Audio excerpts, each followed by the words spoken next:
तस्वीरों को देखिए, आपको इन सभी तस्वीरों में एक जैसा पैटर्न नजर आ रहा होगा। नेचर में मौजूद इस पैटर्न को गोल्डन रेशियो कहा जाता है। इस गोल्डन रेशियो को ग्रीक अल्फाबेट के 21st लेटर फाई से डिनोट किया जाता है। दरअसल गोल्डन रेशियो एक तरह से ब्यूटी का एक कोड है। मतलब इस यूनिवर्स में जो भी आकृति गोल्डन रेशियो को ध्यान में रखकर बनाई जाती है, वो आँखों से देखने पर बहुत सुंदर दिखाई देती है। आजकल के चित्रकार गोल्डन रेशियो को ध्यान में रखकर ही कोई भी आर्ट बनाते हैं, जिससे कि वो चित्रकारी देखने में सुंदर लगे। प्राचीन समय में भी लोग गोल्डन रेशियो का इस्तेमाल किया करते थे। आप लियोनार्डो दा विंसी की किसी भी पेंटिंग को देख लीजिए, सभी में गोल्डन रेशियो का इस्तेमाल किया गया है। अगर हम और प्राचीन समय में जाएं, तो मिस्र के पिरामिड्स को भी गोल्डन रेशियो को ध्यान में रखकर ही बनाया गया था। अब ये तो हम इंसानों की बात रही। अगर हम इस ब्रह्मांड के रचयिता की बात करें, तो उसने इस ब्रह्मांड को परफेक्टली गोल्डन रेशियो को ध्यान में रखकर ही बनाया है। आप नेचर की किसी भी चीज को उठाकर देख लीजिए, चाहे वो छोटी हो या बड़ी हो, इंसान हो, जानवर हो या पेड़ पौधे, सब में गोल्डन रेशियो यानी ब्यूटी कोड छुपा है। दरअसल मैं आपको बताना चाहता हूँ कि जो भी इस ब्रह्मांड का क्रिएटर है, वो सच में एक बहुत बड़ा मैथमेटिशियन है। क्योंकि आप ब्रह्मांड की किसी भी चीज को देख लीजिए, सभी में गणित छुपा हुआ है। और हमारा ये ब्रह्मांड गणितीय रूप से इतना परफेक्टली डिजाइंड है कि अगर इसमें थोड़ा सा भी बदलाव किया जाए तो पूरे ब्रह्मांड का संतुलन बिगड़ जाएगा। ऐसा लगता है कि इस दुनिया को बनाने वाले ने सबसे पहले गणित को पढ़ा था, उसके बाद उसने गणित के सभी फॉर्मूलाज को इस दुनिया में उतार दिया। ब्रह्मांड के कण कण से लेकर बड़ी आकृति तक सभी ज्योमेट्रीज में गणित छुपा है, गणितीय नंबर छुपे हैं और ब्रह्मांड की इन सभी चीजों को गणित के 3 नंबर कंट्रोल कर रहे हैं, 3, 6 और 9। निकोला टेस्ला का मानना था कि हम इंसानों ने गणित को नहीं बनाया, बल्कि गणित तो इस ब्रह्मांड में पहले से ही मौजूद था। हमने तो सिर्फ इस गणित को खोजा है, गणित के नंबर्स को खोजा है और इन गणितीय नंबर्स की सहायता से हम ब्रह्मांड के सीक्रेट्स को अनलॉक करने की कोशिश कर रहे हैं।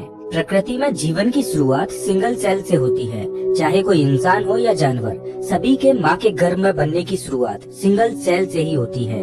ये सिंगल सेल खुद की कॉपी बनाता है और 2 भागों में डिवाइड हो जाता है। फिर उन 2 सेल से 4 नए सेल बनते हैं, फिर वो 4 सेल्स 8 नए सेल्स को बनाते हैं और ये प्रोसेस लगातार चलता ही रहता है। तब जाके जीवन का एक जटिल रूप तैयार हो पाता है। अगर इस प्रोसेस को गणित के नंबर्स के रूप में देखा जाए तो ये कुछ इस तरह से होता है, 1, 2, 4, 8, 16, 32, 64 और ये सीरीज ऐसे ही चलती रहती है। अगर इस सीरीज का डिजिटल रूट निकाला जाए तो वो कुछ इस प्रकार होगा। आप अगर ध्यान से देखें तो आपको इस सीरीज का डिजिटल रूट एक समय बाद रिपीट होते हुए नजर आएगा। ये सीरीज भले ही अनंत तक क्यों ना चली जाए, लेकिन इसका डिजिटल रूट हमेशा 124875 ही होगा। क्या आपने इस डिजिटल रूट में एक चीज नोटिस की? इसमें 3 नंबर मिसिंग हैं, 3, 6 और 9। आखिर यूनिवर्स का इतना जरूरी सिद्धांत, जिसमें एक सेल अपने जैसे दूसरे सेल की कॉपी बना रहा है, तब जाकर एक कॉम्प्लेक्स लाइफ तैयार हो पा रही है। अगर हम उसी का डिजिटल रूट निकालें तो उसमें नंबर 3, 6 और 9 मिसिंग हैं। आखिर क्यों? अब अगर इसी प्रोसेस को उल्टा कर दिया जाए, मतलब एक का हाफ, फिर उसका हाफ, फिर उसका हाफ, फिर उसका हाफ और फिर इसका डिजिटल रूट निकाला जाए, तो वही मिलता है 124875 और यहाँ पर भी नंबर 369 मिसिंग है। दरअसल हम जिस दुनिया में रह रहे हैं वो 3 डायमेंशनल दुनिया है और इस 3 डायमेंशन वाली दुनिया को नंबर 1, 2, 4, 5, 7 और 8 कंट्रोल कर रहे हैं। मतलब 3, 6 और 9 हायर डायमेंशन में रहकर लोअर डायमेंशन वाले 1, 2, 4, 5, 7 और 8 को कंट्रोल कर रहे हैं। भौतिकी में ऊर्जा संरक्षण का एक सिद्धांत है। ऊर्जा को ना तो कभी खत्म किया जा सकता है और ना ही इसे नष्ट किया जा सकता है। ऊर्जा को केवल एक रूप से दूसरे रूप में परिवर्तित किया जा सकता है और ब्रह्मांड में ये ऊर्जा फ्रीक्वेंसी और वाइब्रेशंस के रूप में हायर डायमेंशन से लोअर डायमेंशन और लोअर डायमेंशन से हायर डायमेंशन में घूमती रहती है। अगर नंबर 3 और 6 की डबलिंग और हाफ करें और उसका डिजिटल रूट निकालें तो हमेशा डिजिटल रूट 363636 ही आएगा और नंबर 9 यहाँ पर भी मिसिंग है। लेकिन नंबर 9 को डबल या हाफ किया जाए और फिर उसका डिजिटल रूट निकाला जाए तो आश्चर्य की बात है कि वो हमेशा 9 ही आएगा। मतलब नंबर 9 खुद को ही रिप्रेजेंट करता है। एक बार आप इस इमेज को देखिए जिसमें ऊर्जा का प्रवाह किस तरह से हो रहा है। इसमें नंबर 9 3 और 6 को कंट्रोल कर रहा है और नंबर 3 और 6 बाकी के नंबर्स को कंट्रोल कर रहे हैं। जैसे नंबर 3 1 2 और 4 को कंट्रोल कर रहा है और नंबर 6 5 7 और 8 को कंट्रोल कर रहा है। मतलब इस ब्रह्मांड में नंबर 9 ही फ्रीक्वेंसी, एनर्जी और वाइब्रेशंस का सोर्स है और नंबर 9 की निगरानी में ही ये ब्रह्मांड काम कर रहा है। हर एक चीज में ऊर्जा का स्रोत नंबर 9 ही है और इसीलिए तो इस पैटर्न में नंबर 9 सबसे ऊपर विराजमान है। नंबर 9 ब्रह्मांड को किस तरह से कंट्रोल कर रहा है, चलिए देखते हैं। हम सभी जानते हैं कि एक सर्किल 360 डिग्री का होता है।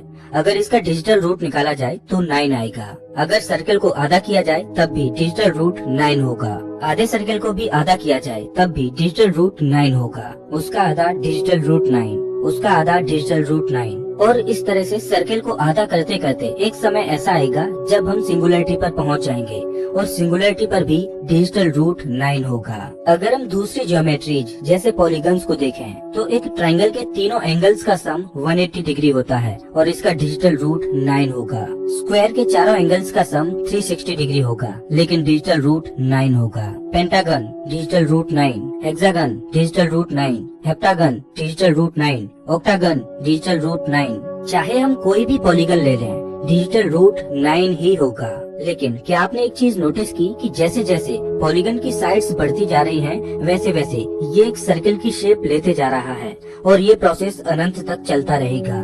लेकिन हर बार डिजिटल रूट 9 ही होगा। चाहे हम इन्फिनिटी से सिंगुलरिटी की ओर बढ़ें या सिंगुलरिटी से इन्फिनिटी की ओर बढ़ें, दोनों ही डायरेक्शंस में डिजिटल रूट 9 होगा। धरती के उपग्रह चंद्रमा का डायमीटर 2160 माइल्स, डिजिटल रूट 9। धरती का डिजिटल रूट 9, सूर्य का digital root 9। Speed of light 186282 miles per second, digital root 9। एक घंटे में 3600 सेकेंड, डिजिटल रूट 9।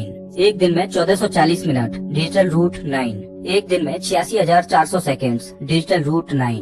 एक हफ्ते में 10,080 मिनट्स, डिजिटल रूट 9। एक हफ्ते में 6,04,800 सेकेंड्स, डिजिटल रूट 9। एक महीने में 720 घंटे, डिजिटल रूट 9। एक महीने में 43,200 मिनट्स, डिजिटल रूट 9। एक महीने में 25,92,000 सेकेंड्स, डिजिटल रूट 9। एक साल में 8,640 घंटे, डिजिटल रूट 9। एक साल में 5,18,400 मिनट, डिजिटल रूट 9। एक साल में 3,11,04,000 सेकेंड्स, डिजिटल रूट 9। जब हमने नंबर 9 को डबल या हाफ किया था तो हमें डिजिटल रूट 9 ही मिला था। उसी तरह अगर हम 9 की टेबल का डिजिटल रूट निकालें तो वो भी 9 ही होगा। इस यूनिवर्स में नंबर 9 एक एक्सिस की तरह काम करता है जो स्पेस और टाइम दोनों में मौजूद रहकर सभी नंबर्स को कंट्रोल करता है। अगर आपने गौर किया हो तो इस ब्रह्मांड में जितनी भी शक्तियाँ हैं वो सभी 2 के पेयर में काम करती हैं। जैसे दुनिया में 2 तरह की ऊर्जा मौजूद है, नकारात्मक और सकारात्मक। धरती के 2 पोल्स होते हैं, नॉर्थ पोल और साउथ पोल। लेकिन ये एक भ्रम है। दरअसल ब्रह्मांड में कोई भी शक्ति 2 के पेयर में नहीं बल्कि 3 के पेयर में काम करती है। जैसे आप इस मैग्नेट को देखिए, इसमें 2 पोल हैं, नॉर्थ पोल और साउथ पोल। जिसमें साउथ पोल को नंबर 3 कंट्रोल करता है तो नॉर्थ पोल को नंबर 6 कंट्रोल करता है और इन्हीं 2 पोल्स की वजह से एक मैग्नेट काम करता है। लेकिन ये एक छलावा है। मैग्नेट में ये 2 पोल्स होते तो जरूर हैं, लेकिन इनको ऊर्जा इसकी एक्सिस से मिलती है जिसे नंबर 9 कंट्रोल करता है और नंबर 9 ही दोनों पोल्स को ऊर्जा देता है। समय भी 3 के पेयर में एग्जिस्ट करता है, पास्ट, प्रेजेंट और फ्यूचर। ब्रह्मांड का मूल कण एटम 3 पेयर में काम करता है, इलेक्ट्रॉन, प्रोटॉन और न्यूट्रॉन। उसी तरह चार्ज भी 3 पेयर में काम करता है, पॉजिटिव चार्ज, नेगेटिव चार्ज और न्यूट्रल। टेस्ला के अनुसार ब्रह्मांड भी 3 के पेयर में काम करता है, एनर्जी, फ्रीक्वेंसी और वाइब्रेशन। यूनिवर्स में नंबर 3 और 6 एक पेयर में काम कर रहे हैं जिनको नंबर 9 कंट्रोल कर रहा है। लेकिन जिस तरह से नंबर 9 खुद को ही रिप्रेजेंट करता है, उसी तरह नंबर 9 कुछ नहीं के बराबर है। मतलब नंबर 9 ही शून्य है और नंबर 9 ही संपूर्ण है। जैसे आप कोई भी संख्या ले लीजिए जिसमें नंबर 9 मौजूद हो। अब अगर उसमें नंबर 9 की जगह पर 0 रखें तो नंबर 9 और 0 के साथ दोनों ही केसेज में डिजिटल रूट समान ही आएगा। ब्रह्मांड शून्य से शुरू हुआ था और एक दिन शून्य पर ही पहुंच जाएगा। 0 का किसी भी संख्या में मल्टीप्लाई किया जाए तो उत्तर हमेशा शून्य ही आता है और शून्य नंबर 9 को रिप्रेजेंट करता है। मतलब ब्रह्मांड का आदि हो या अंत हो, नंबर 9 हमेशा प्रेजेंट रहता है। नंबर सिस्टम 0 से शुरू होता है जो 9 को रिप्रेजेंट करता है और 9 पर ही खत्म होता है। और अगर 0 और 9 के बीच आने वाले सभी नंबर्स का डिजिटल रूट निकाला जाए तो वो भी 9 होगा। ऐसा माना जाता है कि नंबर 9 ब्रह्मांड में फिनिशिंग पोस्ट की तरह काम करता है। जैसे प्रेगनेंसी 9 महीने में समाप्त हो जाती है। ऐसा नहीं है कि नंबर 369 के रहस्यों को हमारी ही सभ्यता समझ पा रही है, बल्कि प्राचीन इजिप्ट के पिरामिड्स को नंबर 369 को ध्यान में रखकर ही बनाया गया था, वो भी 3 और 6 के पेयर में। 3 बड़े पिरामिड्स और 3 छोटे पिरामिड्स जो 3 तारों से अलाइंड हैं। और अगर हिंदू धर्म की बात करें तो हिंदू धर्म में भी नंबर 9 की झलक हर जगह पर दिखाई देती है। ओम की फ्रीक्वेंसी 432 हर्ट्ज और इसका डिजिटल रूट 9। खुद ओम की आकृति 3, 6 और 9 को रिप्रेजेंट करती है। पवित्र स्वास्तिक सिंबल में किसी भी एंगल का डिजिटल रूट निकालें तो 9 ही होगा। खोजकर्ता मानते हैं कि निकोला टेस्ला नंबर 369 के रहस्यों को समझ चुके थे। वैसे दोस्तों, आपको क्या लगता है कि क्या नंबर 369 सच में ब्रह्मांड का कोई सीक्रेट कोड है, या इस ब्रह्मांड में 369 का आभास महज एक इत्तेफाक है? वैसे आप हमारा ये वीडियो कौन से शहर से देख रहे हो, हमें कमेंट करके जरूर बताएं। मिलता हूँ मैं आपसे एक नई वीडियो में, तब तक के लिए